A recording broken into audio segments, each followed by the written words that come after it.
right, 3, 2, 1. I have to return some videotapes. Except videotapes don't exist anymore. That was a quote from American Vandal. I'm Adam from Your Movie Sucks. This is Sardonicast. Hello. I'm Ralph. And I'm Alex from HG, but that's not all. We got someone else here with us. Oh yeah, we have a guest. Please introduce yourself. Hi guys, I'm Joon. It's a pleasure to be here. Hi. Nice to meet you. What you were saying, Adam, there's not just like no videotapes anymore. There's no video stores or like video rental anymore. Like that's not even a thing at all anymore. Videotapes are becoming a kind of hipster thing like vinyl, except without the quality. A24 released like 100 copies or something of Climax on VHS, and I was not able to snag one, and I'm kind of mad. And I don't know why I'm mad. I don't know why I want it. Yeah, why are you mad? You don't need a VHS. You don't need all of that. I have a player. You don't need that. So who's our what does our guest do? Sorry for asking you in the third person. I was like, who's taking this one, guys? Who's taking it? I am an actor, comedian, and MC host. Yeah, it's cool. I have some questions for you. So we met through like a mutual friend of mine, like kind of hooked us up. He hooked this gig up for me. Her name is Gemma. And yeah, she we went to college together, but she's like, oh, there's this actor who can be on your podcast. He wants to be on your podcast. I'm like, yeah, okay, this sounds good. And yeah, so I want to ask you about this, like some of the things you're working on. You're working on like some like kind of high profile stuff. Like you're in this Netflix series, The Brother's Son, I guess it's called, right? And coming out like next year, has Michelle Yeoh in it. So yeah, just like tell us about that. Like I want to know about that. Yeah, I'm on a new show coming out called The Brother's Son. Sun as in the sun in the sky. That's always a clarification I think I'll have to make. Oh, okay. Not a because when it comes after the word brother, you feel like it's the son of a parent. But yeah, Brother's Son is based. See, people. I get it now. It's like the clarification. It helps. Yep. And so it's based off the Taiwanese triad. And that takes place kind of majority in LA. And so it's based around the family. Michelle Yeoh plays the mother, and it's, the two main characters are these two brothers, very seemingly different lives. And my character, I play the best friend of the younger brother, Sam. And my character's name is TK. And so I'm the only Korean guy on the show. And pretty much the cast. So I feel foreign as well. So I'm working alongside, a lot of wonderful Chinese, and Taiwanese actors and castmates. And I'm the, Lone Star Korean dude. Are you playing a Korean character or no? Yes, I'm a Korean playing a Korean. Yeah. Cool. Oh, cool. Yeah. That's awesome. And how'd you get that gig? I got it through a open call. And so I saw it, kind of circulating around Instagram and just social media as well. And so a couple people sent it to me, and I've come across a few open calls before, and just this one, I guess, kind of stuck out to me. And I thought, why not? Let's give it a try. And so I did it through an open call. I didn't have a theatrical manager or agent at the time. And, I ended up getting it. Yeah, that's cool. I don't know if you're allowed to say or whatever. Like, you're not allowed to say much about the show. How does it end? Do you have any?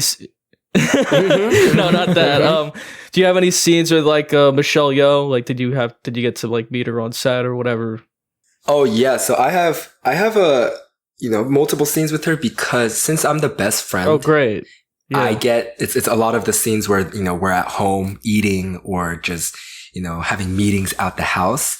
So those scenes I get to work alongside with her a lot. And, I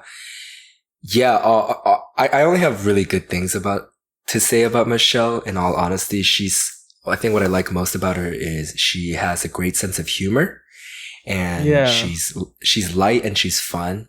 And like the story that I told her is, there was one scene where it was kind of a tense scene where especially her character was kind of cold, annoyed, and angry.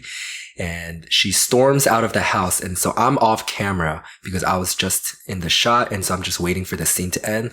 As soon as she turns the corner and she's off camera, we make eye contact. She winks at me and smiles. Like she had this very stern, cold face, but as soon as she turns the corner, she looks at me and then she winks and smiles. And so that's a story that I think that'll really stick with me. And then she also gives great hugs. That's my fun fact about her. Yeah. She seems like a very nice woman. Like she's super cool. She's fun. Yeah. And she likes to drink. And so yeah, I can't, cool. Like how it doesn't get much better. Yeah, that's awesome. Yeah, she seems cool from just like I was watching like the Everything All at Once, like behind the scenes. She seems like she was having a lot of fun during that. Yeah, I'm sure she's cool to be around. Yeah. A good actor too. Yeah, awesome. Yeah, that's cool. So there was also this, I was looking up like other kind of things you were in. And you're in this short film called, I don't exactly know the pronunciation. I can't even say that word. I can't even say that word. Jesus Christ. Are you nervous? Yeah, I guess so a little bit. But there's like the short film's called like Neh. Is that how you say it? That's perfect. That's perfect. Yeah, that's perfect. Okay, good. Because I wasn't sure. Okay, so Neh, and it was on. I think it was on HBO or something. So you want to tell us a little bit about that too? Because I just saw that was like on your filmography. I'm like, oh, that looks interesting. I haven't seen it, but so Neg, we actually just did that last year. It was so we shot a short film. The director hit me up and kind of seemed like a right fit. So it's based off it's a Korean American guy goes on a date with a white girl and takes her to a Korean restaurant, but he can't speak Korean, or he's very, very poor at it. So it's a typical Korean Asian American kind of story where you kind of have this identity struggle where you look and feel, and you are Korean, but being born and raised in America, you kind of lose your native tongue. And so he happens to go to a Korean restaurant, and then kind of everything unfolds at the restaurant. Yeah, sure. That sounds awesome. Yeah. And was it like on HBO, or like how did that happen? I'm not even sure the connection. Yeah. He was just gonna take it kind of, I think, like the festival routes and just submit it through I forgot the YouTube page, but this kind of big short film page, and he was just kind of gonna go through that route. But then they finished editing apparently the day before submissions were due. HBO does an annual Asian American short film contest, and so he apparently just finished editing right before the deadline. So he submitted it, thought why not. And he didn't tell anyone. And then he asked to grab coffee a few months after we finished shooting. And he said, hey, by the way, I submitted it to the HBO contest. I was like, oh, that's cool. And he's like, oh, and we won. So there were like 2 winners. And yeah, that's how that happened. And so they had a premiere for us, and we got to go to the LA premiere. And then I flew myself out to the New York premiere too. So it was quite a blast. And I had no idea that 7-8 months later, I would be doing The Brother's Son. Yeah, that probably helped you out with getting that gig. Yeah. I haven't even heard of that festival for HBO, so I'm gonna have to check that out later on. Yeah, because I wasn't sure if like HBO like produced it at first, but like from how you said, it's like they just made the short film and gave it to HBO, and HBO like got the rights to it, or something like so that. Now they distributed it. Cool. So they didn't really have an involvement in like the making of it, which is because I was kind of confused on that. It's not like Chernobyl or anything. Yeah, that's cool though. It's not like, and no kind of like interference from HBO. It's like a purely like original like artistic vision. I like that. Yes. I don't really have much else to ask you. So aside from that, do you guys have like any like questions about Joon, like general acting stuff? I'm sure we have a couple things. Well, I have some stuff that kind of seeps into our realm on YouTube, because I looked up your Instagram and saw your link and saw you have a podcast of your own. I do. And I was going through one of the episodes where you're talking. The title was like Hot Takes or something like this. Of course, I was yeah. Yeah, and it was relevant. You were talking about like the going to movie theater alone and League of Legends. Oh, wait, I said something about League of Legends? Yeah. Yeah. League of Legends. Yeah, you said something about sinking 3 hours into League of Legends at the library or something like this. Oh, that's cool. Yeah, we've had that kind of question before. Like, do you go to the movie theater alone? Like, we've been asked that on like our Reddit, and we're like, yeah, that's fine. Like, it's kind of like a stigma against it, but we're just like, no, it's fine. Different, but it's good. It's nice. Oh, it's great. It's great. It is great. Yeah, kind of more personal. Sometimes there's like an art movie that like your friends don't want to see. It's like, all right, well, I want to see it, so. I think First Reformed was like that. Like, no one wanted to go see that with me because it's like this weird like art movie or whatever. But I'm like, I loved seeing that. Or like Good Time. That's how I saw Good Time. That was like my favorite movie that year. Yeah, I watch a lot of nonsense art movies. When I brought my boyfriend to Toronto Film Festival, I was like, okay, I'm just warning you, like, there's going to be a lot of movies here where you're not going to understand what's going on, and it's fine, and you're not necessarily supposed to. But yeah, I've seen some weird movies on dates. Yeah. Okay, so on that note too, I'm a fan of watching a movie on a date, even if perhaps even like a first date. I know that's a hot take, really? But I think people are doing the order wrong. Because I think ideally you watch the movie and then grab dinner or drinks. So you watch like a matinee or something. And then during dinner or drinks, you have something to talk about. You can either praise the movie or shit on it. Either way, you have something to just kind of get the conversation rolling, break the ice. And during the movie, people think it's, awkward, uncomfortable, or weird because it's silence. But there's this weird sense of intimacy that is light.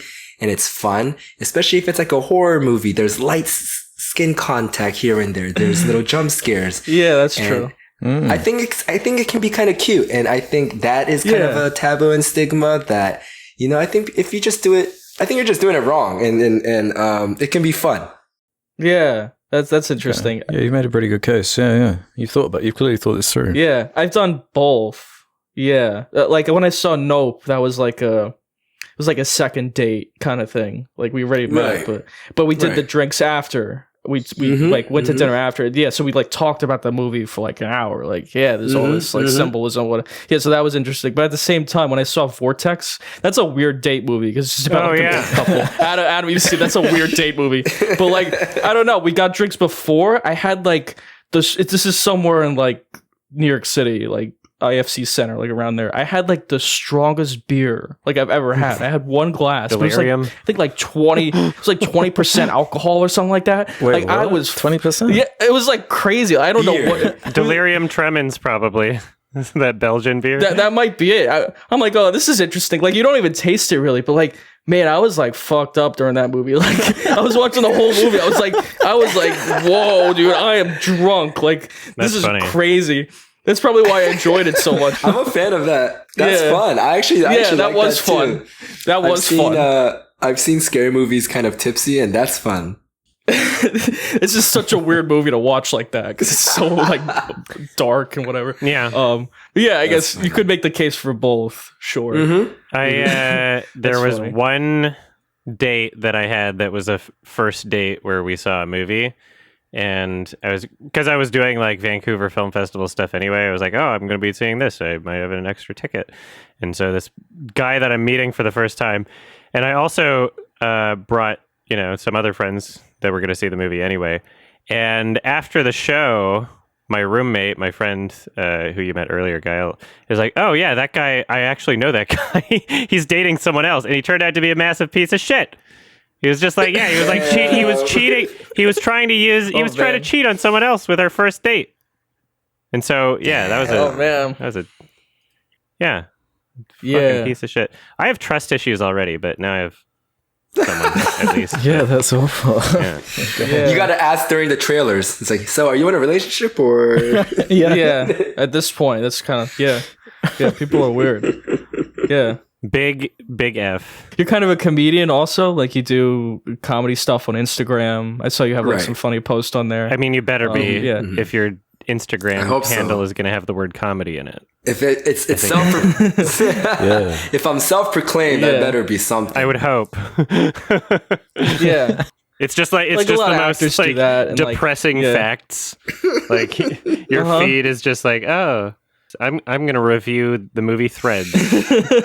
Yeah, that's like how this show is. Yeah. But there's a lot of actors in like LA who do that. They kind of try, like, they do stand-up comedy and they also act. Like, I've seen some stand-up acts from like actor friends of mine. I'm like, oh yeah, this is pretty good. Like the Comedy Cellar. Have you ever done stand-up? I've done stand-up. I've dabbled in it, not in LA. That's my first love of comedy. I grew up with stand-up because my brother listens to a lot of stand-up. So I grew up with that. But I took the content route. And so I do like a lot of the sketch comedies growing up on Chappelle's Show and Key and Peele. And that's kind of the form I really enjoy doing. And I found that doing it through social media and Instagram, I treat it like an online portfolio of sorts because my end goal has always been TV, film, Hollywood, what have you. And so, if I've noticed that so many people are getting recognized and picked up through social media. And my only hope is that hopefully through that transition, I'll be still talented enough as an actor to be able to, deliver on the, big screens as well. Yeah, sure. Yeah. Good strategy. Definitely. If people think you're funny in like something, even if it's stand up or your posts, they like kind of like, oh, I could make him a role in a movie. That's like funny also. And then, right. There's people that are like to more serious roles or dramatic roles later. Yeah. There's people that are just like huge memesters that build their careers that way. Like they help elevate their, like Lil Nas X, definitely like the memes helped the career. Not to say the music is bad or anything. Good musician, but like in terms of like having like a following, the following, especially nowadays, can only help. It's even with casting directors. A lot of nowadays, I think in today's game, a lot of casting directors do check out your Instagram just to see what's up, just to get a look and feel of, at the very least, your persona that you give off online. Yeah, how spicy are your tweets? Brand. Right, exactly. Yeah. It can't be too spicy. Who are we gonna cast in The Mandalorian? Gina. Yeah, as a whole. I actually feel that like with content creators, because I know stand up is still kind of the most respected route, and has the most notoriety. But I do think content creators, there's a bigger pool and it's very saturated. And don't get me wrong, there's a lot of, lack of a better word, trash out there. I agree. Sure. But I do think that even with content creators, they're the future generation of, future directors, because content creators kind of have to do everything because it's low budget. You do it by yourself, especially when you're starting out. So you're doing the writing, you're doing the directing, storyboarding, shooting, editing and lighting and what have you, and acting as well. So I think it kind of builds a lot of rudimentary and fundamental skills that if you take it seriously and you go in that route, they could be potentially cool directors in the future. Yeah. I mean, David F. Sandberg was posting shorts to YouTube, and he still posts to YouTube. The director of Shazam and Lights Out. Like he's a YouTuber like, I mean, we can consider him a YouTuber, really. Yeah, so, cool on YouTube. Yeah. Well, that Lights Out short, I think, was like YouTube first, and then I think that's what propelled later the career. Yeah, honestly, that's a cool idea. Yeah, it depends on what kind of content you're making, really, in terms of whether or not it'll train you for something like that. But I do agree that, we're in a generation where people who are artists now have the ability to express themselves and share their art with people, without as much red tape. You don't need anybody in between you and your audience. You can just kind of create and share. And so naturally, people who might have been directors or actors or comedians anyway, will probably have some presence on social media because, like, why wouldn't they? Artists generally want to express themselves. So, sure, yeah, it's funny, like, about like stand-up comedians or whatever. There's like this kind of stigma against YouTubers, and I guess I could say that because I'm a YouTuber. They're like failed like comedians or what? Yeah, or like they're like comedians who have no talent, so they do YouTube instead. That is like kind of a stigma. But stand-up comedy is really difficult. Like, it's not just like people think like you just go up there and tell some jokes. It's not. Like, you need to have a lot of like confidence and like have done it many times you ready until to you're eat shit, very good. I think, isn't there like a old statistic that's probably still reigns true that stand up, or at the very general basis of being on stage is the number one fear of humans. So, probably. Like stage fright is like the number one thing, and so that's a real thing.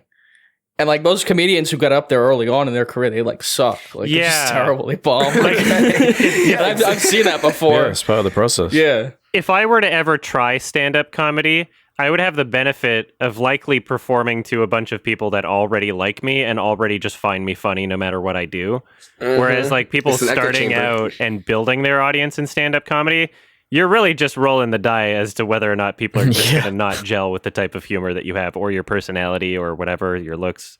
Who knows? Exactly. A lot more risks in that sense.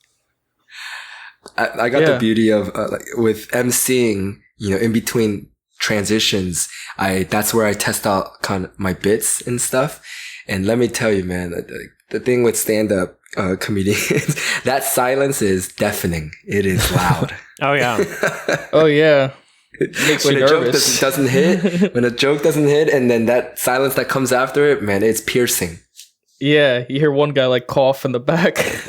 or that pity laugh. Oh yeah. No pity laugh. I love cringe though, and so in my mind, I'm just like, own it. Just fucking own it. Yeah, exactly. I love cringe. Like sometimes the deafening silences can be more funny to me than actual laughter. But I'm weird. I completely agree. I think that's the one advice I always give people when they ask about emceeing or hosting is, you got to realize, even if it's a room of 1,000 people, you're the one with the mic. So you have full control. And so you can't, when you make the shift of when you no longer let the audience control you, it makes a world of a difference. And I always make this joke of, my audience was always primarily Asian, Koreans or Asian. And I grew up in Georgia. So sometimes I would get a handful of, black people in the audience. And that's, by the way, the best audience to have, black folks in the audience. They give you verbal affirmation. Asians, we suck at that. We are very, very bad at that. We're too cautious of the people next to us. And so many times I've done events where, I felt I did pretty well. And then the audience is very quiet, silence. And then people come up to me afterwards like, Joon, I was rolling on my back. I was crying. I was like, where were you? I needed you. I was like, where was that? Yeah. You kept it all in your head. I needed that. And so That's I tell people, I got the best training. I got the hardest training with Asians. Yeah. There should be, I'm sure there's like a service where you can just pay one guy to show up to your shows and go, ha ha, to every joke, and then just get people going. I'm sure someone's for hire. There must be. Oh yeah, I do. There must be. If you invite friends and family, that helps. Like I've been to stand-up acts for my friends before, like close friends. Like like obviously you'll laugh because you don't want to hurt their feelings or whatever. But that helps. Right. Laughter's kind of contagious too. Like if 4 people are laughing, then a couple more people will laugh. It's kind of like a domino effect, I feel too. I feel like pretty supportive of my friends, but sometimes I remember I was like in high school, and one of my friends Edmonton, where I'm from, has a huge theater community, and there was just this one act festival going on, and one of my friends put on a thing, and it was over, and it wasn't good, but I started clapping, and I stood up, and then one of my friends like next to me was just like, no, sit back down. I was like, oh, okay. I realized no one else was going to do that. I was like, oh. Yeah. You're a homie. You're the homie. Yeah. Yeah, good. You got to be supportive of your Yeah, why friends. not? Yeah. Very nice. Very nice. Cool. Okay. So yeah, we learned a lot about our guest here. Do we want to move on to like a film Possibly. talk, a film discussion? We started talking about at the beginning before we changed topics. We started talking about video stores and how videotapes don't exist anymore, but they kind of do. I don't know if we had more to add on that Yeah, subject. but more so like video rentals have like those don't really exist anymore. Yeah. There's Redbox or whatever. But like I used to love like going to Blockbuster and like renting movies. Like that was such a process. Like I love doing that, and I had like the monthly membership. Oh used to have that. You get like 2 movies a week or whatever. But now it's like, yeah, now it's none of that. Like now it's just like whatever shit you see on Netflix, and they kind of took some of the magic away from me. Like I kind of miss video stores for that. How old are you, June? 29. 29? Okay, cool. Because, like, sometimes we talk about these ancient relics known as, like, video stores. I'm not sure if...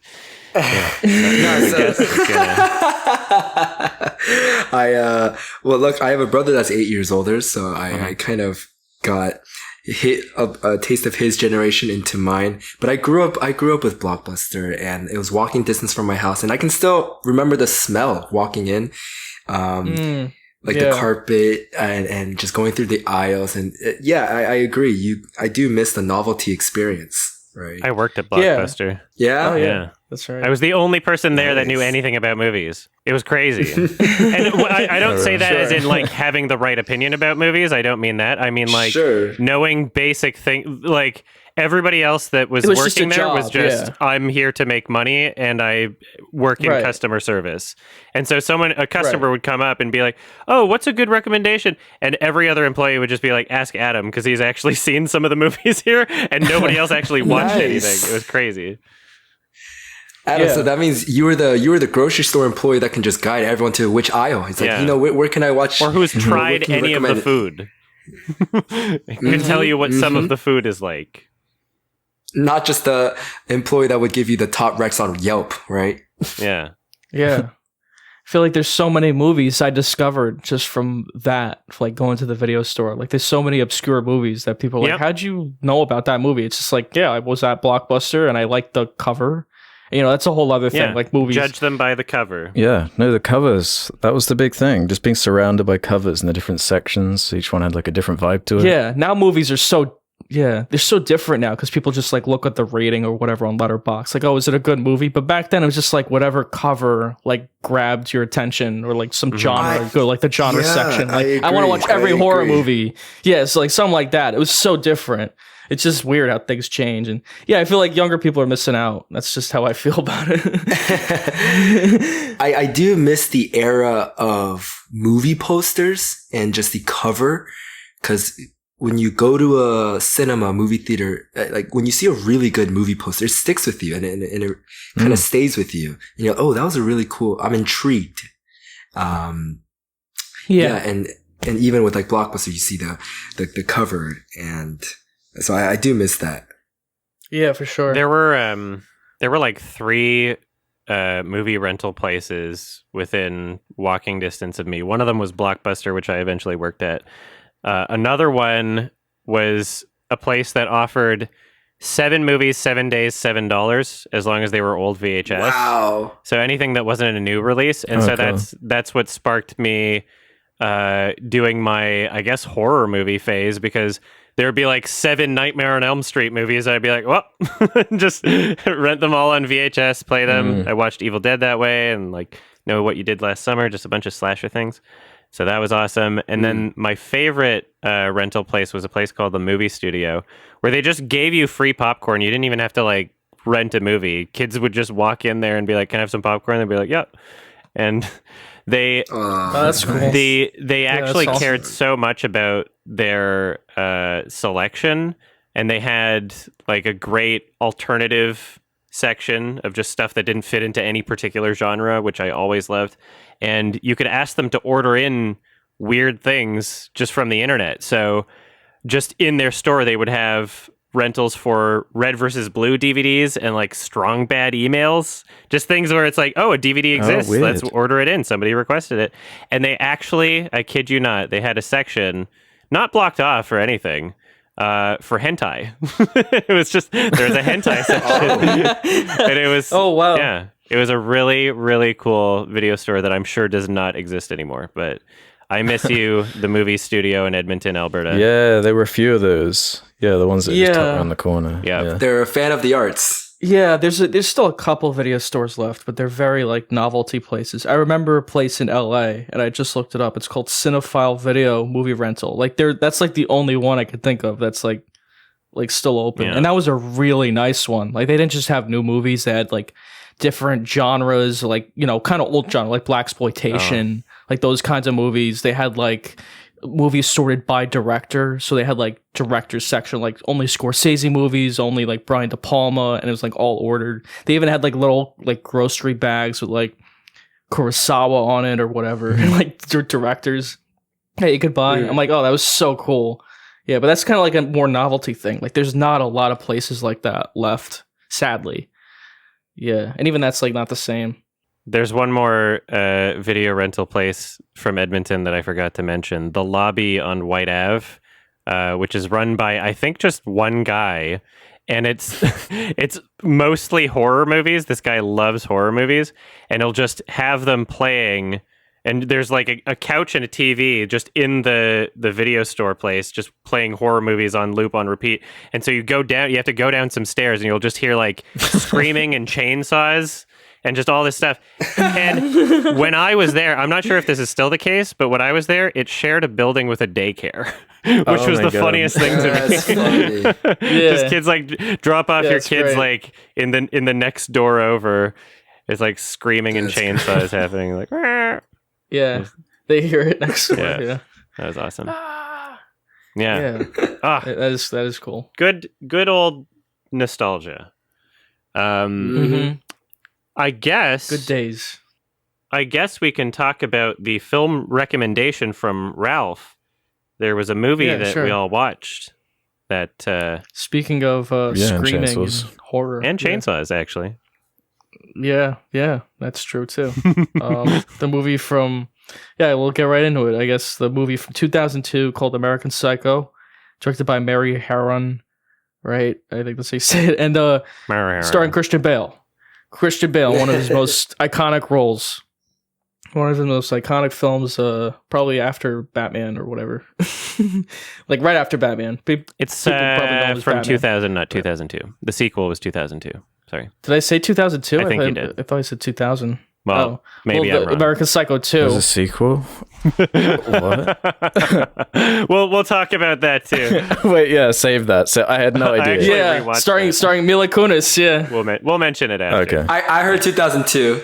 Okay, I meant to say 2000. Yeah. So the plot is like Christian Bale is like this businessman who is also spoilers. He's also a murderer. He also kills people randomly on the street. Kills homeless people. He kills prostitutes, and he's a totally insane person. And it's presented as like kind of a satire of like, you know, businessmen, how they're all psychopaths, and satire of like America and capitalism in a way. You know, it's a very funny movie, and it's also like a very performance driven movie. Like people were saying on like the subreddit too, it's like this is a very like relevant movie even now, just in how it's memed. Like people still meme this movie in like in a good way though, not in like a bad way like Morbius is, like in a way that's like complimentary. Like there's lots of genuinely funny parts, and like his performance in this movie is so like electrifying and exciting. Like you remember his character Patrick Bateman, and he's so interesting even though he's a bad person. Like he's so interesting to watch that it keeps you going through the whole movie. And you know, there's not a lot of movies like that where you're watching like a really horrible person, but at the same time you're kind of like interested in them and kind of rooting for them maybe in some way. You just want them to like, I don't know, he's just like a very interesting character. I love movies like that. I love character studies about like bad people, but they're also like compelling in some way, or even maybe sympathetic, because, you know, he does have some sense of remorse, and he's almost trying to get himself caught in some way. I disagree that he has a sense of remorse. I don't think I disagree too. Yeah, well, he's trying to, but he starts feeling guilty about the idea of being caught. That's when he starts getting guilty, is when he's like, I don't think I'm going to get away with this anymore. He almost gets so ridiculous with his like murder rampages that it's like he's even subconsciously trying to get caught. But the thing is, he doesn't, and that's part of the movie too, he doesn't face any repercussions for his actions. There is no like, there's just no, he doesn't face any repercussions for what he's doing. He just keeps killing people, and he's like, keeps getting away with it. Basically, he's like he gets away with everything at the end, and it's so interesting to watch, and it kind of hammers home the message of the film even more. That like there are like this behavior is kind of encouraged in some way in like the business sphere, and I love the dialogue too. It feels like this movie is a satire, but I feel you could almost take it literally too, because it is about people who are so privileged and so disconnected from like how most people live, that like these weird conversations they have could almost be seen as like completely literal, even when they're acting like cartoon characters. Like if you do know people like that, they are kind of that way. Like they are kind of like weirdos. And yeah, there's a lot to like read into there. So what'd you guys think of it? What'd you think of it, Joon? I did enjoy it a lot. I'm a big fan of thrillers, psychological thrillers, and those kinds of movies. And a big fan of Christian Bale as well. His performance was crazy. Apparently there's a fun fact that I think it was for this movie where he could sweat on command, where every single take during a specific part of that scene, like sweat would start. Method sweating, that's insane. That's psycho. Yeah, that's cool. Yeah, it's a great performance. He could do it on cue, apparently. I love movies that are kind of, especially when the director has a sense of security where it allows people to have their own interpretations. And personally, I don't know if he did all the killings. Perhaps he did a few, but I don't think he did all of them, because if you take the movie kind of in a realistic sense, in a realm, I don't even know if the detective, is I forgot his name. I forgot the actor's name. Willem Dafoe? Yes. I don't even know if he's real. Cause like the way he sweats, the way there's blood everywhere, there's just too much evidence that's too obvious where it's impossible to get away with those crimes. So, I mean, that's like a different theory. But yeah, I like touching upon just how out of touch with humanity he is and the world that he's in. The conversations that he has with his coworkers just almost seem scripted and rehearsed. They're saying a bunch of nothing, pretending to care about the different countries of the world, the political issues, when in fact, really, they're just so in their own bubble. And it's just like little conversations that they have. Yeah, right. There's like that scene in the beginning. They're saying all this horrible shit basically in that the first conversation they have, like all it's kind of like misogynist or whatever. But then one of them says something, and he's like, "Hey, don't be anti-Semitic or whatever." It's like so insincere. So like like manipulative. But then at the same time, the things they do care about, like Patrick Bateman, probably one of the best scenes in this movie is like the business cards. He's like he's obsessive over these business cards. And it's like that always could make like for a great short film. Like that's how good like that scene is. But yeah, it's just like these little things that kind of like tarnish his ego or like pick at his ego a little bit. Like that's what really hurts him, and that's kind of like how those people are. You could even interpret that card scene as his motivation for killing Jared Leto's character later. That's kind of the level of depravity that this guy is on. It's almost like an anti-movie. Like the main character, he kind of starts off saying that I simply am not there. He like stands for nothing, believes in nothing. He has these speeches saying, "Yeah, we've got to feed the homeless and shelter them." And then like the next scene, he's like stabbing someone to death. He's just like a hedonistic, materialistic maniac. Yeah, kills his dog. I think that part of the opening monologue actually serves more than one purpose. I think that kind of hints at the idea that this film really is not about a literal person, that it is about the person as a concept and what this person represents, and the obsession with materialism, especially in the 1980s, and this quest for the whole Wall Street and like money is power, and this overwhelming drive and urge, especially for Americans, to put profit and status above all else. I'm going to read a bit of the monologue at the end here, actually. There's an idea of a Patrick Bateman, some kind of abstraction, but there is no real me, only an entity, something illusory. And though I can hide my cold gaze and you can shake my hand and feel flesh gripping yours, and maybe you can even sense our lifestyles are probably comparable, I simply am not there. And so, yeah, it does tie into his, I guess, sociopathic, or what's the word? Yeah, I guess sociopathic would be a psychopathic. American Psycho. Yeah, his inability to connect with other people. We hear him talking about how he interprets, I think it was like a Whitney Houston song, or I forget which artist. Yeah. And his takeaway is just like, oh yeah, no one can feel empathy for other people, but you can always feel empathy for yourself. And it's like, that was his reading of the song.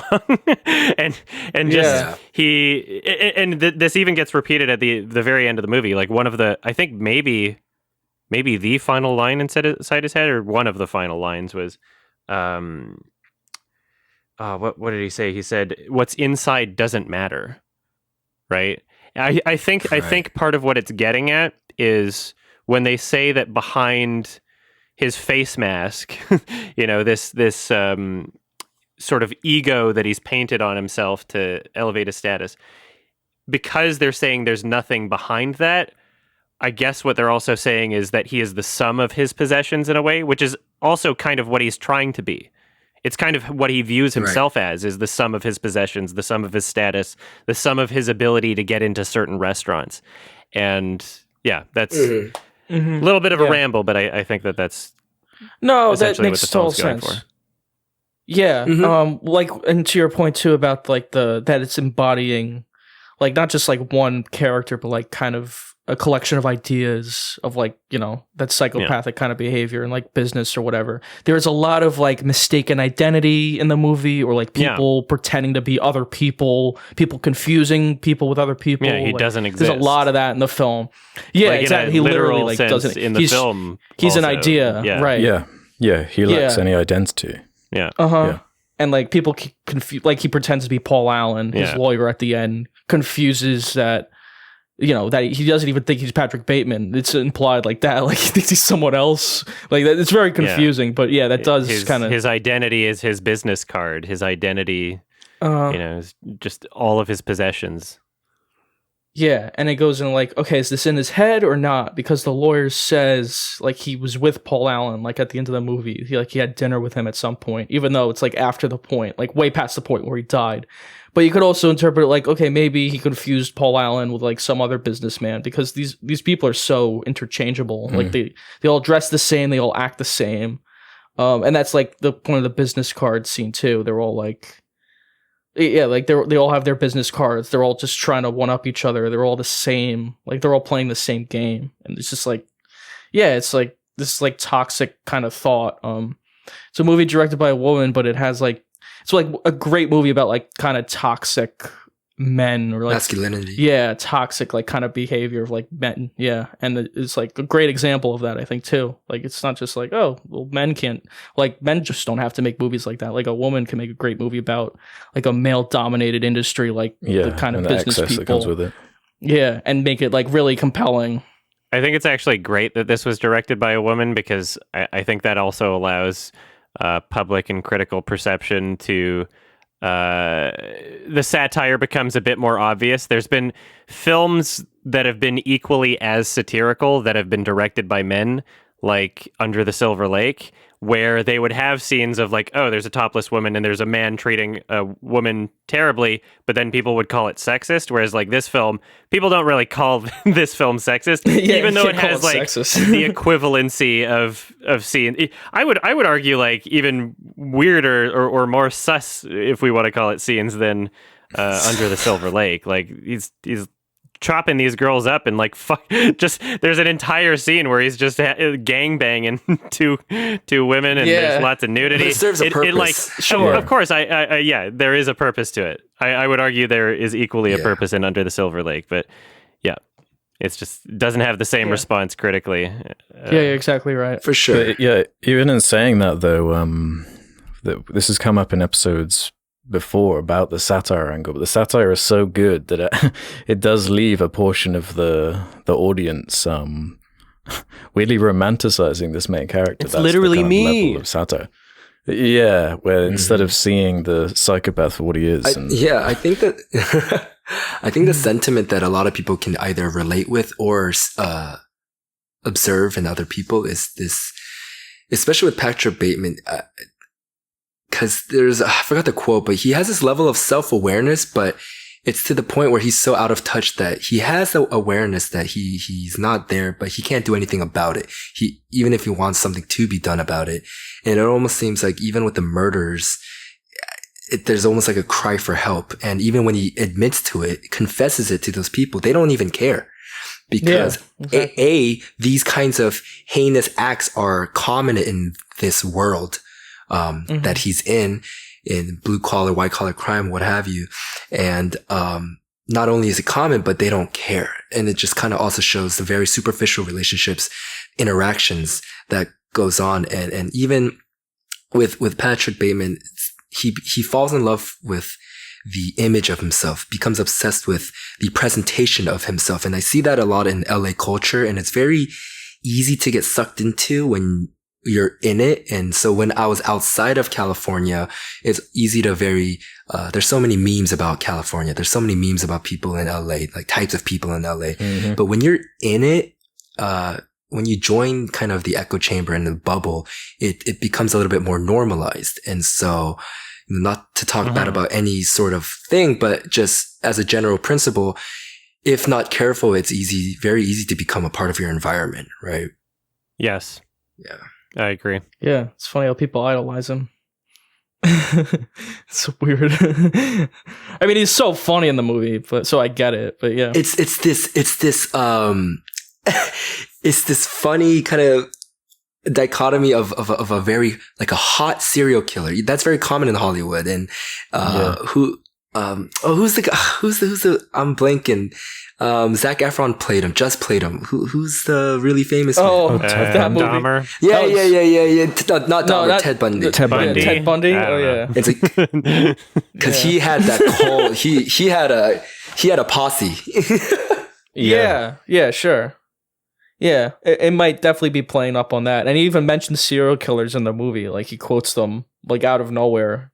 And people are like, who are you talking about? Who's that? And the show I never fully understood. I don't know if the show is mainly kind of targeted for like women, but the show I never fully got it. But then, a lot of girls make memes out of it. It's like, oh, it's, it is kind of romantic. He did all that for me. He killed someone for me. That's kind of like cute, Yeah. I've heard of that show too. Yeah. I'm like, yo, what are you saying right now, man? But the fact the main character is kind of a cute guy. It's just that is a funny observation. Yeah, that is funny. I love the satirical angle of this movie. That's like what really makes it work. But again, like, you can take the movie as it's all in his head, or some of it's in his head, or you can take the whole film completely literally. Like, okay, all of this happened. It's just people don't care. There's like, I was thinking like there's a scene at the bar in the beginning when he's talking to a waitress, and he's like, I'm gonna kill you, you bitch, or something like that. But like, you could take that as like he's talking like to the audience, like kind of breaking the fourth wall, or you could see it as like he's just saying that to the waitress, but they're in a loud environment, maybe she didn't hear him, or maybe he's just like, he's paying her, like she's working for tips, she's working for money, so she just kind of ignores it because that's part of her job. And you could take the whole film that way too. And there's a lot of interactions in the movie like that. People think he's joking, I think, in a lot of the scenes. It's like, because no one would ever seriously say something like that. They're cool to the lawyer. And then the lawyer at the end also thinks it's a joke. I would probably ignore if somebody exactly. What, like, there's no body, you're just going to tell me, I kill people. As the audience, but like, if you're just like a random person in that kind of world, you wouldn't suspect it really, even though he's literally telling people like, I killed these people. They don't listen to him, right? And it's great. The way he says it, like, you would never expect that it's a serious confession anyway. Yeah. If you were in that reality. I do think that the diary that they found is real. I think his entries are real, where he probably does have psychopathic thoughts, and where he kind of the drawings of like killing women or like the journal entries that he writes, I think those are very real. Where he's just kind of conflicted. He's like, he has this bloodlust and he doesn't know what to do with it. Yeah, for sure. Mm-hmm. Yeah. I don't. Although, you can experience the film as like a literal narrative. At this point, I just don't. In terms of how I interpret it, this film to me is kind of almost like the equivalent of like the Holy Mountain, a very different movie, but where it's like, okay, you're talking about ideas. It's not necessarily like a straightforward, like a literal narrative of things that are happening. This is more about what you're trying to say about the ideas in the film. That's what it is to me. It's this perfect like middle ground. Yeah, it works really well metaphorically. Yeah, it works really well. Like, but what I mean is like, I did watch this movie around Halloween time. It's this kind of a weird Halloween movie because it's not like exactly what you think of for like a scary movie or whatever. But I did watch this Halloween like sometime in high school, like senior year. I think it was like maybe 2014. And like, you know, I was at a Halloween party. I'm like, yeah, let's put this on. And everyone really enjoyed it. Like, it was a great Halloween movie. And like, you could take it literally in that way. But like, as it goes on, it gets more and more like abstract and confusing. And it's like, I think that's really what's great about like the Patrick Bateman character. He is like a serial killer you'd see in something like Texas Chainsaw Massacre. But he's like, again, because he's the businessman, no one suspects him. No one thinks he's like a bad person because like in our culture, we usually don't. It's like impossible. Yeah, we usually don't stigmatize people like that. Like we usually think killers are like crazy rednecks or whatever, but not someone like him. Like he's a good guy. He's a businessman or whatever. But yeah, it's about like deconstructing that, like that kind of character. It's like if the main character were like in a video game and he was like trying to kill himself and it just wasn't happening. It's like just keeps resetting. Like, oh, I literally can't. That's how it feels like when it comes to him getting away with his crimes. Like she's literally like banging on the doors as he's like running after her with a chainsaw. She's like, helps, like screaming all the way down the stairs. He's like through the hallways. Like there's nothing. It's an impossibility. It is something that the devs of the universe have disabled. Right? That's how wacky it is. So I don't take the it satire literally. of the movie too. Yeah, that like no one cares. This movie builds its own world where it's just like no one cares, like no one does anything to stop him. I love it. Yeah, he's a white collar Texas chainsaw, right? Yeah, for sure. They even show that in the movie, and that was like my last year for Halloween. I actually recommended Texas Chainsaw, and I didn't realize the parallels. Like they literally show, he's watching it like that movie and this movie. I didn't even think about that when recommending it, but I'm like, oh yeah, I guess it kind of ties. I would say a badass shot of the movie. It's been a while since I watched it, but isn't there that part where she's running away and as grim and sad as it is, she's like running down the stairway, but he drops the chainsaw and it lands on, he times it perfectly or something. Mm-hmm. Yeah, that's a great scene. It was a pretty cool shot. It was pretty badass. Oh yeah. It's like overhead. Yeah. The stairs are like in a triangle. Yeah. I love the shot of him screaming, like covered in blood, like yelling down the stairwell. It's a great horror movie too. Like it has really effective, scary scenes. Like that scene is disturbing when you're watching it. You're like, Jesus fucking Christ. He's like running down the hallway covered in blood naked. Yeah. But it's at the same time, yeah, like it works as something more than a horror movie. Like it's not just an average horror movie. It has deeper layers to it. It's like so much more thoughtful than a lot of the shit you'd see in that genre. Yeah. So I had watched this movie a lot of times when I was younger, but it's been like 10 years since I watched it until recently, just for the podcast, just a few days ago. Something that kind of caught me off guard about it, I was almost expecting, because my rating was like a 10 for that, and I'm like, okay, well, you know, I liked a lot of things a lot more when I was younger. And I was almost expecting the rating to go down. I was almost expecting like, you know, there's some good parts. And in my memory, I remembered, you know, taking it fairly literally. And all I remembered mostly about the more non-literal aspects is that I just got really confused at the end. And I'm watching through the movie. Opening scene, fucking classic. Next scene, fucking classic. And it's just scene after scene after scene where I'm like, every single one of these is like an iconic, super memorable scene. Every single one, I'm excited. I'm like, hell yeah, it's this scene. Hell yeah, it's this scene. Like, it's all just such a fantastic movie. I'm so glad it actually held up. It just flies by. It's super entertaining, and it's very funny. Very quotable. There's a shit ton of memes now of American Psycho. I'm not sure how many people have actually seen the movie, but so many memes coming from the movie now, which is just great. I mean, it's a crazy I totally film. Forgot Reese Witherspoon was in it. I'm like, oh yeah, she's great. Everyone was great. It's got a great cast. Yeah, a bunch of really good character actors. Jared Leto from Morbius. He was good in this movie. This is like one of the roles I think of like, oh, he's good in this. Obviously Willem Dafoe, Samantha Mathis, and a lot of good. Justin Theroux. Mm-hmm. Yeah, great cast. Really great cast. Willem Dafoe is perfect also for the role. Oh, perfect. Yeah. It's not just a great cast in terms of talent, but the casting also. Like Christian Bale's perfect for the lead. Willem Dafoe is perfect for the detective. Yeah. Yeah. What if Willem Dafoe played Patrick Bateman? Would it be too... Wouldn't work. It wouldn't work. No. He doesn't have the same look. That's part of why Christian Bale works so well, because he's just the utter stereotype. It is crazy that after watching Christian Bale's performance, it's hard to see someone else perform it in that way. Just the way that he chose to go about Patrick Bateman is like, you can't really see it any other way. Yeah. Accent he does. Yeah. His hair, everything, the whole look.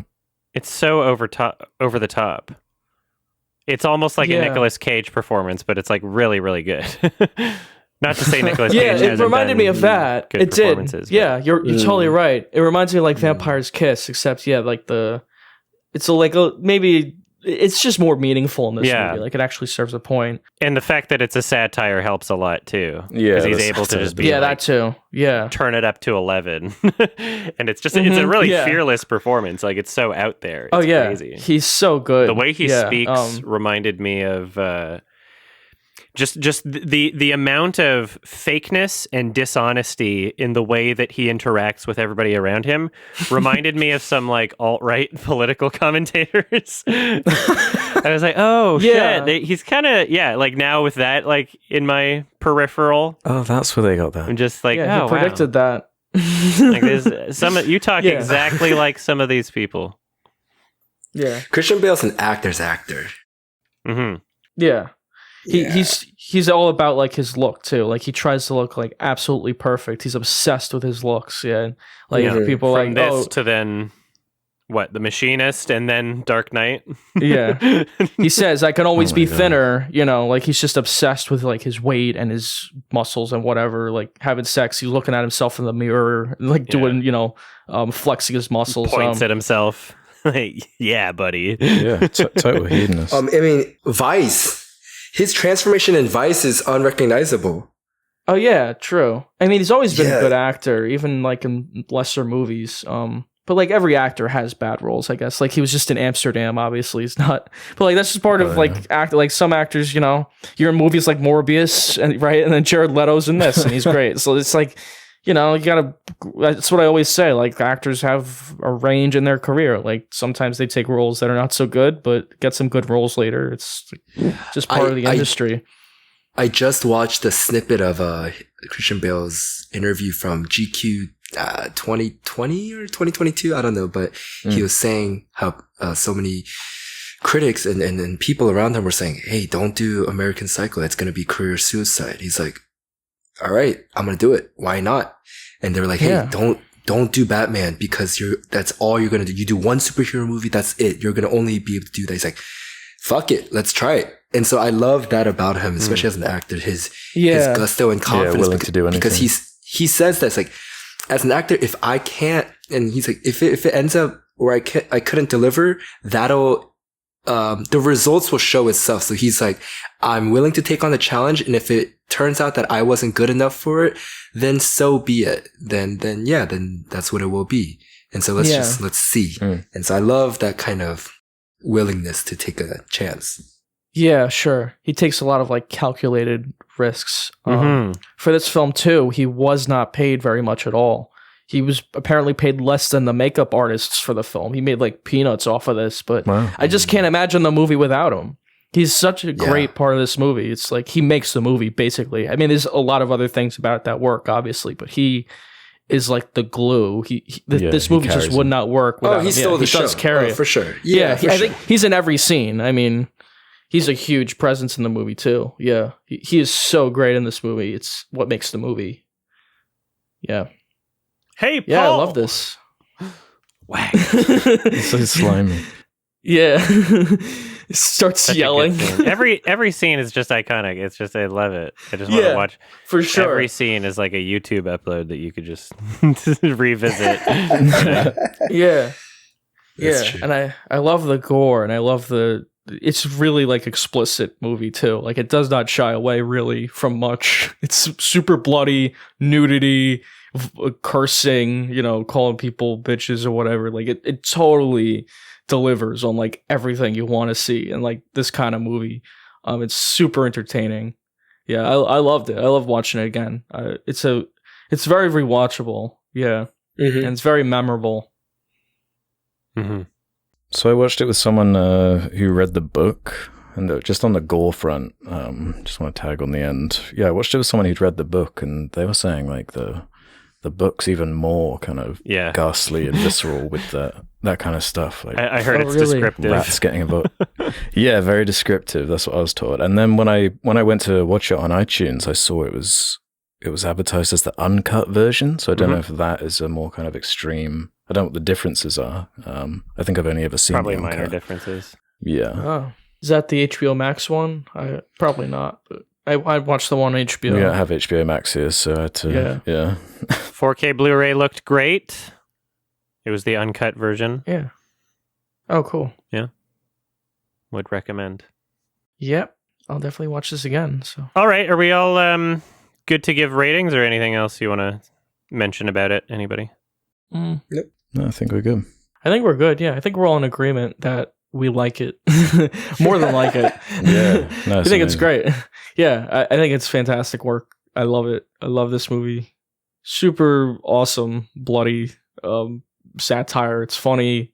It's disturbing. It's like it's really great performances. Yeah, especially Christian Bale. Mm-hmm. I give it a 5-star. It's a masterpiece, baby. Masterpiece. Yeah, I think I'm there with you. I just love taking like a main character and making him so totally unhinged and unrelatable and like a zombie, and just the emphasis that puts on the environment around him and how that's almost worse. And that's kind of the ultimate point of just this vacuous, awful space to live and exist in. That is too indicative of real life. 5-star. Yeah. Mm-hmm. I'm giving this one a 10 out of 10. Love the movie. I love that the sound effects that came with the business cards as they were revealed also. I forgot to mention that, but Best scene. yeah, great Oh stuff. yeah, such a great scene. Mm-hmm. Oh, dude. Pick a number. Yeah, you I can give give rating it- if you want. Yeah. Damn, I'm so bad with ratings, man. Well, then copy us. It's been I'm gonna give it a very confident 8.5 Out of 5. Good. out of 5. Damn, you really loved it. Yeah. Damn. Biggest fan. It's great. That's Yeah. funny. Yeah, sure. Awesome movie. Yeah. All right, it's time for some questions. Cool. Let's head over to the Sardonicast suggestion thread on the subreddit and answer some questions from the community. Who's going to start us off this time? Can I start with a question? Yes. You know what? Go for Sure, it. You can start of us course. off. I should have opened with this, but Sardonicast, what does that mean? Take me through that. Well, Adam came up with a name, so what does it mean? Well, so sardonic is like kind of like a dry, sarcastic, mocking sense of humor. And we on our own separate channels seem to exhibit sardonicism, if that's the word. Uh-huh.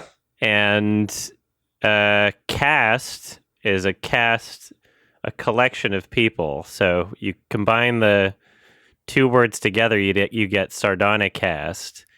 And it was a rare instance where I made a title that made sense, and it wasn't already taken on Twitter and YouTube and all that shit. So That's rare. That's hard to do. Yeah. Clean Gmail. I all put of it. some effort Bravo. into it. Yeah. Bravo. Yeah. Very good. Mm. Yeah. Woo. Yeah, we call our fans sardines. Yes. Oh, that's cute. Well, no, I I don't call know them what we call sards. them. Actually, I don't call them anything. Sards. Yeah. Yeah, that's fine. They call me. I don't call them anything. Listeners. Yeah, we don't have fans. I don't think about them ever. They call us sards, don't they? The sards. Yeah, sards, I guess is what we call I don't know why, but I could picture like an artwork, like a fan art of Cloudy with a Chance of Meatballs. When you open up the sardines, it's your fans, or it's it's like That's what I think of. Your three faces on top of the like sardines. That'd be funny. That's exactly what I think Fan of. art idea. You got to make it now. Yeah, there you go. Yeah, there you go. somebody. Yeah, And you need the mayor's son in his diaper, like the. No, it's going to be a diaper art. Okay. That's funny. No, not the diaper, not the nappy art. Whenever I think of sardines, I think of that movie too. Oh yeah. You do? That's like always what I think of when I think of sardines. Oh, nice. I think of because their I town like the makes. first one. Yeah, I I did never too. saw the second Yeah, one. the first one's a good movie. Yeah, it is The good. second one is something. Flint Lockwood. Mm-hmm. Mr. T. Oh, that was He's a great good. in that. That was a good impression. Wait, that's Mr. T? I think so. Yeah. Oh my gosh! Wow, great. Pretty sure. Wow. I'm like almost Let's positive. I fact could be check. wrong, but Cloudy. Wow, great Yeah, performance. definitely. Right? I don't know. Yeah, because that's the Lego Movie guys, right? That was what they did before the Lego Movie. Oh, it was Mr. Yeah. T. Phil Lord I and had no Chris idea. Miller. Yeah. The part where he sucks in his teardrop when it's like rolling down his face. He sucks in it. Yeah. That was so good. That's a funny movie. I liked it. Yeah. But yes, we can move Yeah. on to the questions. Okay, Nurgle the Navigator can get us going here. I've started getting into the habit of watching films on my phone during my commuting on the train. I got noise-cancelling Beats as a birthday present, thank God. It's just over an hour each way, so I can usually get through half of a film in the morning and then the other half on the way home. I also recently watched Once Upon a Time in America in 4 sittings. I'm actually finding this habit quite enjoyable, looking forward to the oftentimes tense conclusion of a film whilst at work, and also feel that I'm finally chipping away at my watch lists on Netflix and Disney+. My question is, am I nuts to watch film in this manner? Or would you find it an No. acceptable method of consuming media and indeed one worth experimentation? It is acceptable. I love it. Actually, I really enjoy doing that. Because in this day of streaming, even a show is such a commitment, and that it's 1 hour, right? And I'm not encouraging this behavior at all, but just to be completely honest with you guys, when I commute and I drive a lot, I like to have Netflix playing on my I put my phone on my dashboard, not saying sure. it's safe or anything, but I really enjoy consuming content in kind of this manner. And it kind of also, sometimes you have to pause it and when you arrive at your destination, but it gives you this sense of anticipation and excitement to pick up and start something. Here's a suggestion. Yeah. Do the audio tracks with described video, and then you don't ever have to look at Yes. the phone. What is described video for the visually impaired is an audio track that exists on many films.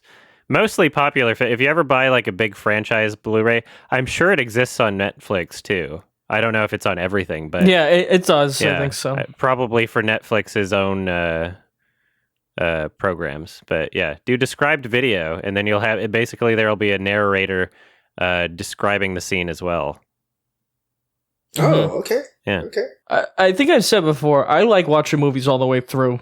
I can't watch movies on a plane or like on a commute. I usually put on a plane? Not on your effing phone? Not even snakes on a plane. No, not even Top Gun. No, nothing. Even if it's plane related. Like I just like watching it on a big TV and watching it all the way through. That's usually how I, sometimes I pause maybe for a couple minutes, but yeah, it's just the way I like. Depends on what I'm watching. I feel like that's the way movies. Yeah, I feel like that's the way movies are meant to be watched. Otherwise it's a show. You just Agreed. make it episodic. But that's fine. I mean, watch it however you want. I mean, nothing's stopping you. There's been some things where if I start watching it in a less than ideal setting and I'm like super into it, then I'll be like, okay, I'll just leave this for later and I'll continue, I'll start it again on my home theater setup or something, or like, Mhm. Mhm. Yeah. Yeah, I've done that before. But yeah, depending on what I'm watching. On my last plane trip, I was watching because I finally did it. I have Disney Plus because I got 6 months free with my phone thing. So I have a Disney Plus account now. Very nice. And Wow, so you. I was like, okay, well, they got mascot, all the Fox shit. And I downloaded the first season of Malcolm in the Middle just because it was, it's really nostalgic for me, and watched a few episodes on the plane. And I was like, damn, that still holds up. The first season, at least. So. Yeah, I love watching shows that way. Yeah, I would watch TV shows on a plane, or like I usually just watch like YouTube videos, like Angry Video Game Nerd or whatever, like shit, like Red Letter Media. That's usually. But a movie, I'm like, I want to like pay attention. I want to absorb every like the sound and all of it. Just like I don't want to look away. If you're on public transit and you're not getting paid for your commute to work, watch a fucking movie on the bus. Okay, some people have long transits. I used to work at the HMV in West Edmonton Mall, and it was not near my house, and my bus ride was always like 40 minutes or something. And so I would just I had my Microsoft Zune. Before movies on my phone, I was watching movies on my Zune, and it was a good product. It was a good product, and it still works. Okay, and sure. I would watch through the first like third of a Lord of the Rings movie on my way to work, and then I would finish my shift and I would keep watching, and it was great. So yeah, I usually just like listen to music on public transit or fall asleep, like when I take the train or whatever. I usually just fall asleep. Like even on a plane too, I just fall asleep listening to music. I like watching movies on a screen that's like big and with the sound up. Like I love being immersed in it. Like I'm just like so immersed when watching it that way. Yeah, I do agree that the optimal experience is like a cinema. And so a separate conversation. I don't think cinemas will ever go out of business the way that people speculated malls will, because I think it's just it's a completely different experience and a camaraderie, yada, yada. With that said, I do think it's the optimal experience, but I'm a fan of the different types of experiences. So for instance, I love watching movies on a plane. It's just like a different experience, and I get really sucked into it, and people are sleeping next to you, so you have to be quiet when you cry, like you have to like sob silently. But yeah, sure. I love seeing what selection there is on a plane, because I'll always like. Unlike Air Canada, they have their own little selection, and sometimes some of the things there are pretty funny. There was when my boyfriend and I were on a plane together on an Air Canada flight, there was a movie that he found in the selection called like I Love Canada or something. I forget what it was, like a documentary about, it was called Being Canadian. That's what it was. And it was just a bunch of interviews with like Canadian celebrities, and each section of the documentary was like, oh, well, here's one stereotype about Canada, and then Seth Rogen would be like, oh yeah, I guess. Like it was kind of embarrassing and weird, but like true at the same time. It was kind of stupid. Yeah. And then it couldn't find an ending. Just stuff like that, where I'm like, why this was just made for the airplane, basically. Like, you don't have an audience outside of this flight. You don't. Like, no one's going to watch this shit anywhere else. I will say Delta and American Airlines have pretty good movie selections, and they're pretty recent. Yeah, sometimes they have shit that's out in theaters. But there's like some movies that you can't watch in public like that. Like I don't think you can watch American Psycho on like on the bus. Yeah, you might get some looks. Yeah, I love it. Why not? Exactly, I agree. There's there's R-rated movies in the selection on the Air Canada flight. Like they curate that stuff, and there's like there's movies with like sex censor them scenes sometimes. So not on my flights. Yeah, they just. Guess it depends on the flight. It depends on like where it's going. Yeah, who cares? Anyone is free to just look away and not be a nosy Nancy. True. Yep. Yeah, you shouldn't be looking anyway, right? Yeah. It's hard to judge things like pacing too. If you're like watching a movie in like 50-minute chunks or whatever. Because like if you get bored, you just like okay, let's turn it off and pick it up later. Like, just because the movie's long doesn't mean like the pacing is bad or slow. Like, there's some movies with great pacing, like that you watch 3 hours of. You're like, oh, that was great. I sat through that whole thing. It's like great pacing, like Casino or whatever. Yeah. It just depends. I mean, watch a movie however the fuck you want. I'm just saying.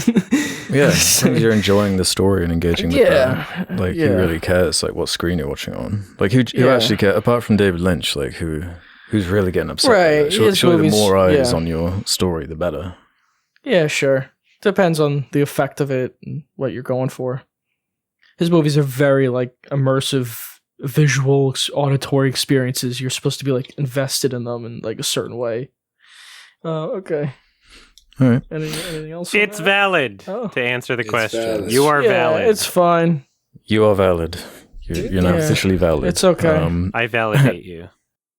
Well, seeing as it's October, Super Kami Guru 47 says, this has been a pretty packed year for horror, with many saying it's one of the best years for horror in decades. What are some of your favorite and least favorite horror films to have come out this year? I was very impressed with the new Hellraiser.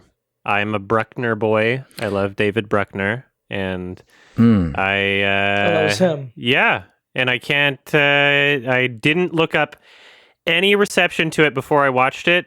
Had a great experience. I did a watch along to it on my YMS Watch Alongs channel. If anybody wants to see me react to it in real time, because it was a digital movie. And by the end of the movie, I was like, "Oh, I wonder what other people think about this. This is probably getting great reviews." Nope. Apparently, I'm crazy. Apparently, people would rather watch Smile. People like Smile a lot. Yeah. I thought it was a really refreshing horror movie. Honestly, I loved it. Really enjoyed Barbarian. I thought that was very good. You've seen that, right? We'll talk about it next episode. Alex will watch it by then. Yeah, it's not released in UK. Yeah, it's not out here at the time of recording, but I'm curious. Very interesting. Yeah. So I'm not a horror fan. I'll preface with that, and I don't watch like too many horror movies.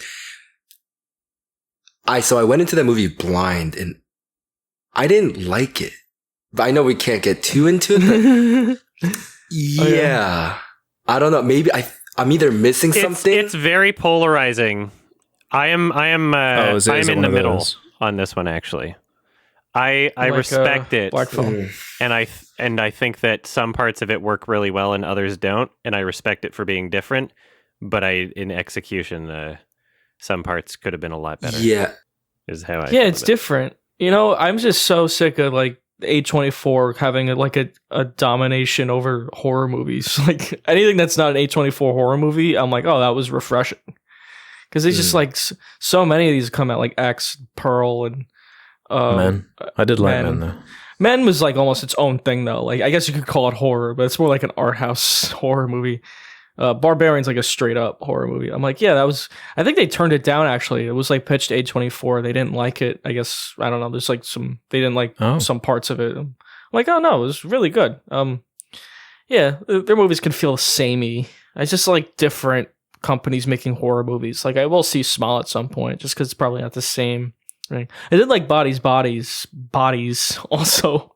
Yeah. Bodies times 3. I did enjoy that also. But again, that's like kind of a little more tasteful, like a little more elevated than like a horror movie. It's like I think my one thing with like American horror movies is when they feel the need to over explain, it comes off to me a little insecure. That's a strong word, but to me, when it feels like when you have to really explain everything that's happening through the dialogue, when the audience, when you already showed, there's like a specific scene in Barbarian where I just thought that they were just over explaining it when it was pretty obvious. It was pretty clear what was happening in the scene without all that dialogue. Mm-hmm. Yeah, you got to give your audience credit, right? So just like one of my general takeaways, I think I found in a lot of maybe American horror movies is just when they over explain. It's a little too on the nose. Mm-hmm. Yeah, I really enjoyed Barbarian. I don't have much. Yes, Yeah, it falls right into like it's like kind of campy too, which is always fun.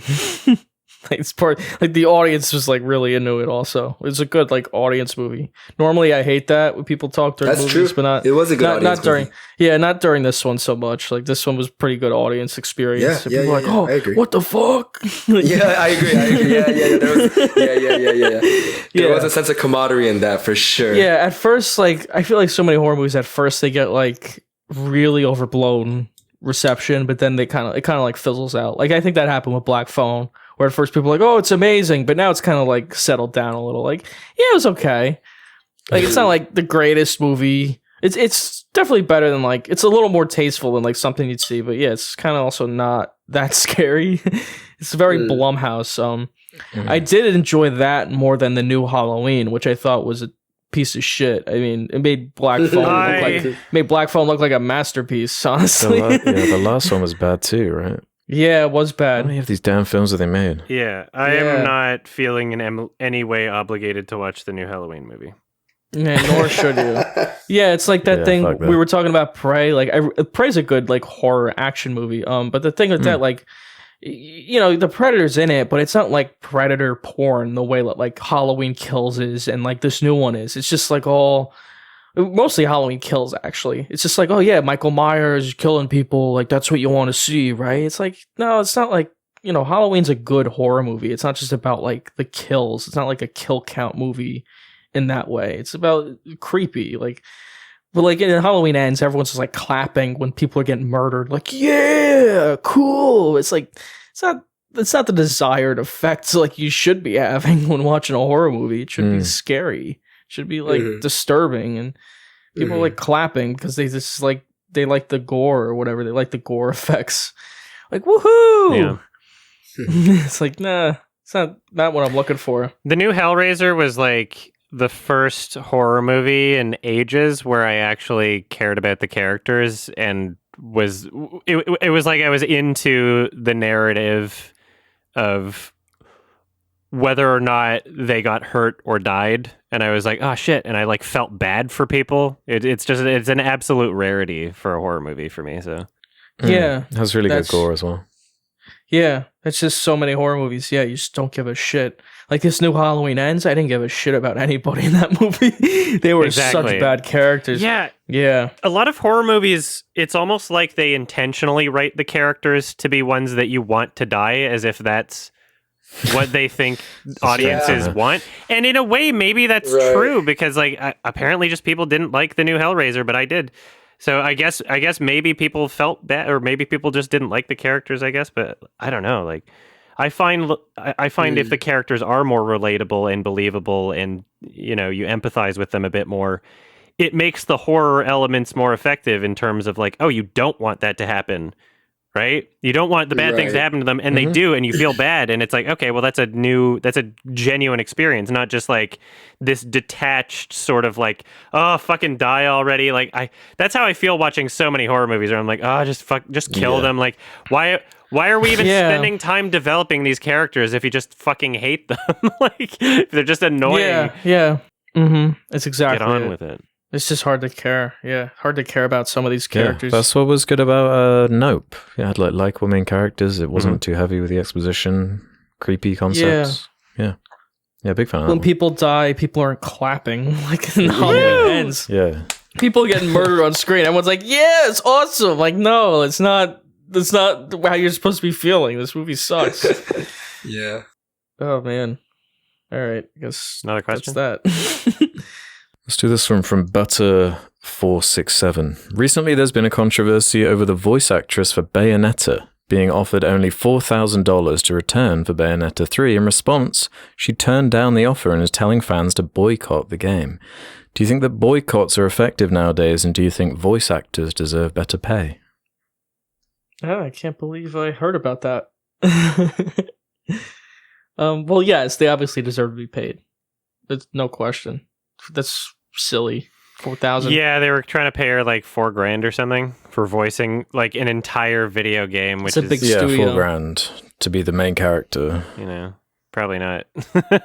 Like that seems kind of offensive, right? So yeah, Aren't like most voice actors kind of traditionally shafted anyway, unless you are like one of the big names like a Troy Baker or someone like this. She did get replaced by Jennifer Hale. Oh, there you go. And it's not Jennifer we're Hale, not like blaming Troy Jennifer Baker. Hale for this at all. Like she's not responsible for the decisions at No. There is just like a monopoly on like these big voice actors. You're like, it's at a point where you can play a game or like go on a TV show and be like, oh, that is Jennifer Hale, that is Nolan North or whoever. They've got like they're just everywhere. I wonder when the release date is. Oh wow, October. So Bayonetta 3 is getting released in like 10 days. So it'll be the release will be out that close. By the time this episode is public, I guess.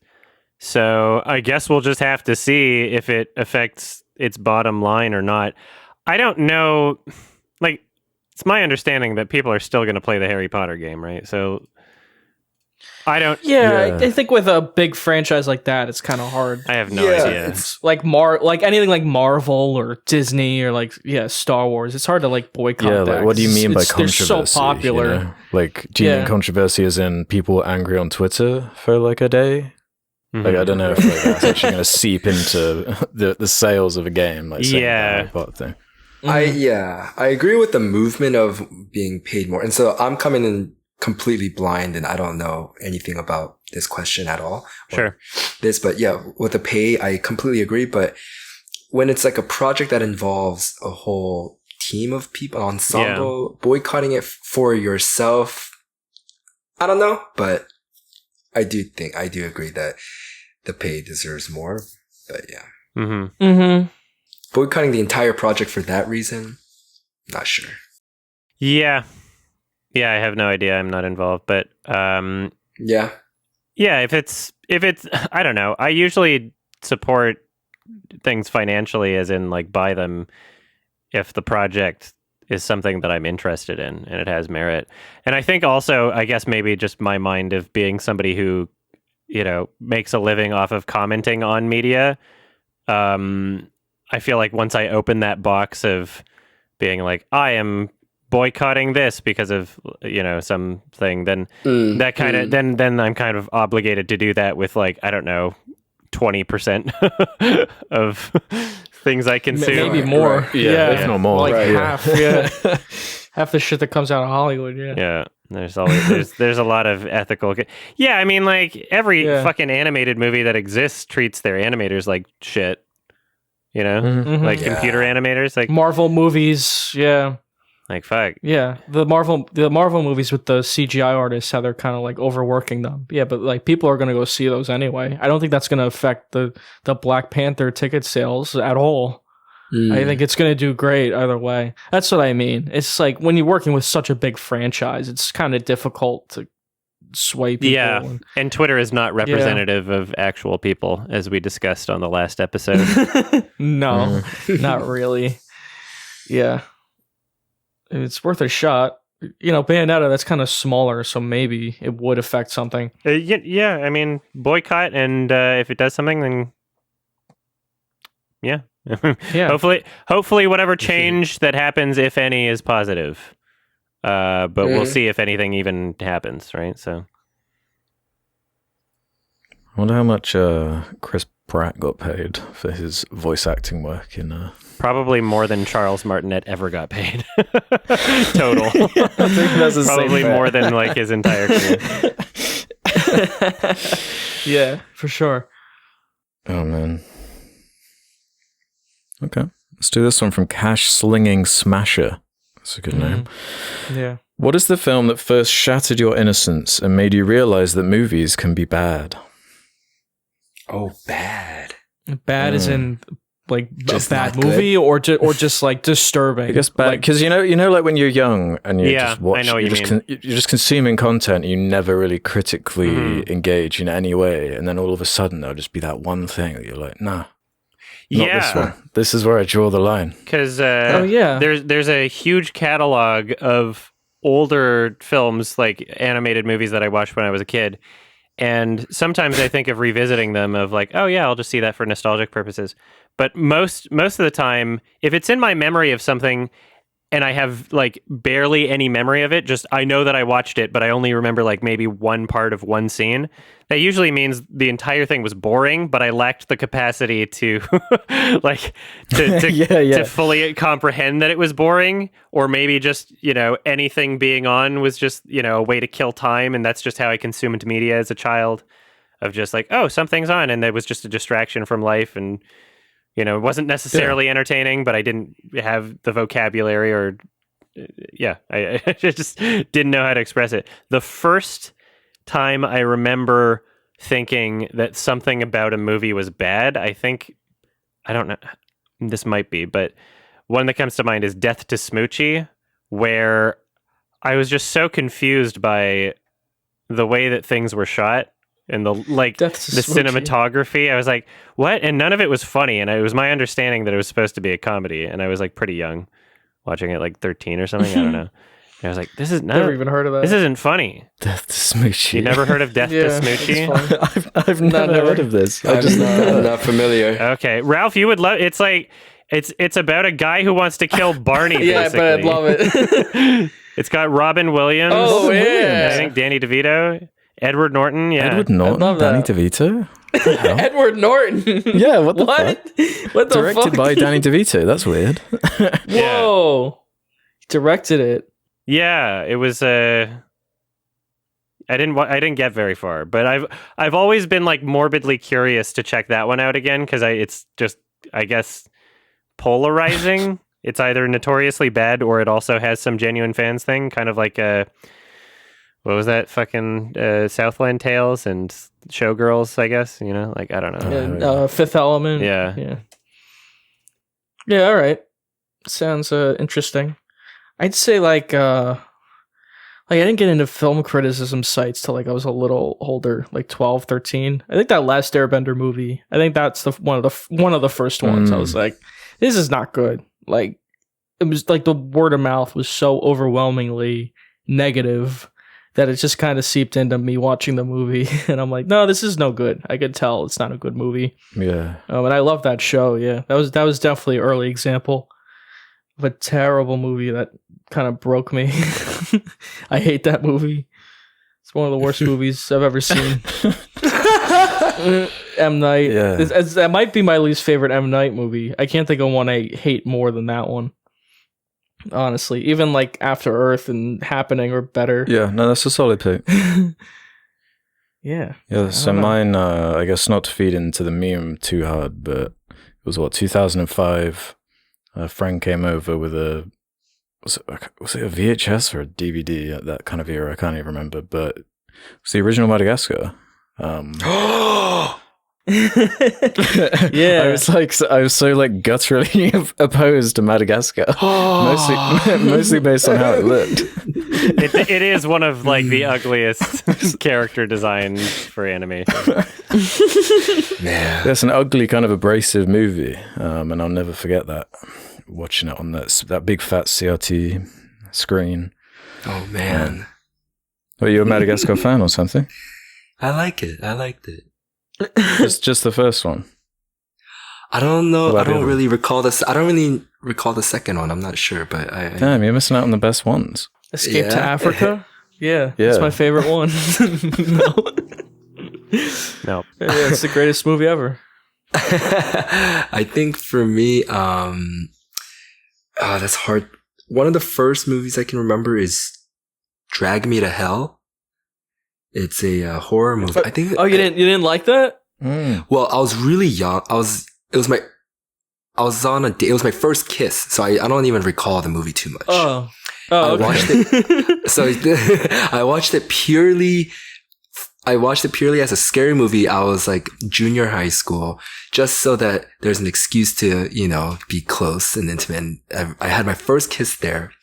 But I remember, I think we laughed a lot because there was one scene, something drops on this girl's head and her head explodes. That's the one. Yeah, that's the one. It felt very Looney Tunes, and I thought it was so funny. Wild Coyote, very-esque. Yeah, for sure. Yeah. But we talked about that. We liked that movie, but yeah. The thing is, I mean, I barely watched it, nor do I recall it. Yeah. And my other cop-out answer is like most live-action interpretations of any anime, right? Yeah. Those are a lot of the live actions I refuse to watch. The Dragon Ball one. I guess I'm a diehard Dragon Ball fan, so I wouldn't want to watch live action stuff or Avatar or Death Note or. Yeah, the Last Airbender. I guess that counts. Kind of. I mean, it's not like from Japan, but yeah, it's kind of anime. Mm-hmm. Yeah. And I even shied away from like Mulan because I just didn't want to ruin it, because Mulan is one of my favorite Disney movies of all time, so I just didn't want to ruin that experience. Yeah, the original was great. Yeah. Amazing. Yeah. What a shame. Even like the Street Fighter movie. I know that's a video game. It kind of reminds me of Dragon Ball. You did? I was watching that again recently. It's so, I don't know why. I wanted to watch Chris Klein again making an ass out of himself for that movie, which is really funny. Yeah, his performance in it is fucking bizarre. Sure. I will say, I think there is some merit in, just because a movie doesn't have revisit potential, how it affected you and how you enjoyed it at that time, at your age, at your life stage. Sometimes I think that can be enough, but I think a recipe for a great film is when it can stand the test of time, like American Psycho, when you can revisit and still be good. Yeah, I think that is definitely a recipe for a great product, but I do think that there's some merit in, especially when you're younger, just because you don't have the capacity to really analyze and critique it as a cinephile, kind of feeling the feelings that you felt and watching, like, such as like Ice Age at the time. And when I watched, I was like, wow, it's an amazing movie. Actually, it's a phenomenal movie, I think. Ice Age is great. Yeah. But stuff like that, where I think the way that that you felt and it impacted you at the time can be enough to call it, or to give your opinion to say that it was a good project or I enjoyed it. I saw that right when it came out, which was, I think it's even before Last Airbender. I don't remember liking it. That might actually be my first movie I didn't Ice like. Age? No, the Street Fighter one. Street Fighter Legend of Chun-Li. Because it was out the same week as like Watchmen. Wait, so I wanted to see, yeah, it was like around the same time. Wait, I'm talking about like the 1990 one, the 1990 movie. Oh, you mean Street Fighter? No, I meant Street Fighter The Legend of Chun-Li. I think it was like 2009, whenever Watchmen came out. Okay. And like I wanted to see Watchmen, but my dad's like, you can't go see that. It's rated R. I'll take you to go see Street Fighter Legend of Chun-Li instead. And I was like, fuck, it's pretty bad. I'm talking about the one with Jean-Claude Van Damme. I had that one on VHS, and I thought, because as a kid, I was like, oh, that's so badass. yeah, sure. Yeah, I'm talking about this other one. Yeah, I see. That's funny. Yeah, I guess that's it, though. Adam, did you have one? Or was it... What was the question? The movie, like a movie you didn't like. The movie that broke you. Yeah, I said Death to Smoochie, right? Oh, yeah. He went first. He went first. Yeah, that's right. I was going to say it's that Dan DeVito one. Yeah, okay. I guess we answered it then. This is a good question. Got a lot out of that. A lot of mileage. Cool. I guess we have time for one more. Manny Dog Soler asks, what are your guys' thoughts on the Last of Us show trailer for HBO? So there's another one for the pile, and a new video game adaptation. Trailer dropped for it. Yeah, those are just never good. You didn't like it? It just seems kind of redundant. But it has potential. Yeah. It has some potential, but video game things are just never very good. It's just never any video game adaptation into a movie or a show. Yeah, it's never terrible good. Track record. I've kind of given up on it. Like it just never works out. I feel like The Last of Us can work, just because of how cinematic the games already are. But it probably won't be. I mean, it won't be as good as the games because the games have their own reason for existing. I cannot tell from the trailer if it's going to be good or bad. It looks like it has production value to it. The fact that it doesn't look bad is a good thing. You know? Yeah, it was weird they didn't use the music from the games. That kind of bugged me. They would have a perfect opportunity to. Yeah, right. Yeah, I hope that music is. I don't know if Gustavo's doing the soundtrack or not, but I should hope. I think he's credited, right? Yeah, he better. Yeah, that would be good. Because I'll probably watch it just for that soundtrack if he is doing that. Then at least. Yeah. Composer Gustavo, he's credited. Oh, awesome. Yeah, that's a good sign.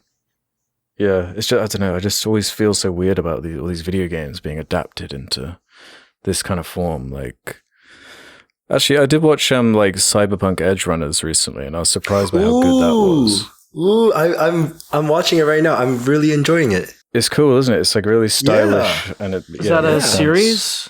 Or yes, that Netflix show. Yeah. Okay. Yeah, based on the Cyberpunk, and it's 25 minutes long.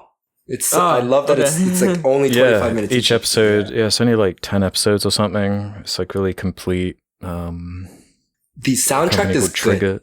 Oh, the soundtrack's really good. Yeah, really good action sequence animation. Mm-hmm. It almost doesn't match, but it works really well actually together with the animation. Sometimes. Yeah. No, I really like that, but it's just animation is always like the caveat though. When you have freedom to express this like video game stuff within animation, that works to me. Whereas like the Halo show, nah. But yeah, like I feel like it could be like that.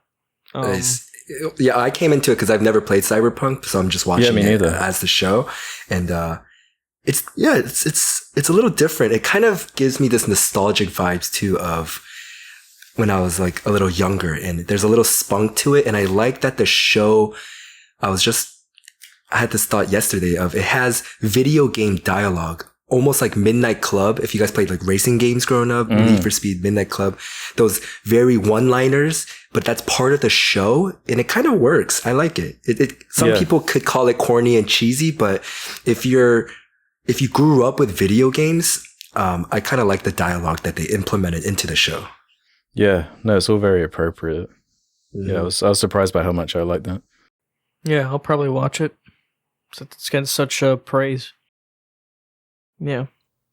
We should watch Death to Smoochie, actually. I'm like too intrigued now. I'm like, no, I gotta fix, because I never gave it a fair chance, and now I'm just like, what the fuck is this shit?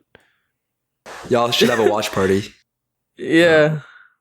2002. Hmm. Yeah, what the hell? Robin Williams? I want to watch already on my watch list. Alex, can you recommend Death to Smoochie? I'm really tempted to now. Genuinely. It's already on my watch list, so I have heard of it. I must have just forgot. That's weird. Danny DeVito directed. Yeah, it's like, what? Yeah. It'll be my recommendation in the episode after, so maybe I will. Maybe. Spoil it. Don't spoil it. I don't know. I'm thinking about it. Maybe I'll just watch it and just get back to you. Maybe I'll just watch it by myself. Watch it on your phone. Yeah. On my Zune segments. Zune. On your Zune. Yeah. Hell yeah. All right. Yeah. I guess we answered that question. We did it. Thank you. Nice one. So stuff. I believe it is time for the film recommendation from Alex. Yeah. Go for it. So I guess my one's going to be out of Scary Month, so I'm gonna calm the tone a little bit. I think I've recommended a Coen Brother movie before, but I need to do another one. Just to get this one, it just has to be done. I've actually had this question screenshot for like ages in my notes document from Such Refrigerator 87, who says, "We've seen The Holy Mountain and we've seen Under the Skin when it was Ralph's favorite. For the love of God, when is someone going to recommend The Big Lebowski?" Yeah. It's time. Yeah, I want to do it. Nice. Awesome. 1998. The Big Lebowski, as Derek Savage would say. Awesome. Yeah, if you don't want to be spoiled for The Big Lebowski, directed by the Coen brothers, watch it before the next episode comes out. These episodes get released publicly every 2 weeks, but you can listen to them early if you go to sardonicast.com and sign up for premium. It's only $2 a month. Also, patreon.com/sardonicast does the same thing. Send us some fan art, #Sardonicast fan art on Twitter, or the subreddit. I will see it there also. They'll get featured in the beginning of the episodes on YouTube. Also, there's a Sardonicast highlights channel. Also, it's almost Christmas. You got to buy some merch, otherwise your relatives will be sad. You don't want your grandma to be sad. You have to get her a Sardonicast pillow to show you how much you love your grandma. Otherwise, she will know that the love is not real if you do not get the pillow. So, Yeah. thank you so much, Joon. You were a great guest. Yeah, thank you. Do you have any thank you. socials or anything to plug? Where would people find you? Yeah, everything is a Joon Lee comedy. Joon. Like Instagram. Joon Lee Comedy. Cool. Mhm. Yeah, everything. Yeah. Okay, Twitter, perfect. Yeah, okay. Thank you so much, guys. Thank you. Rate your podcast experience out of 10.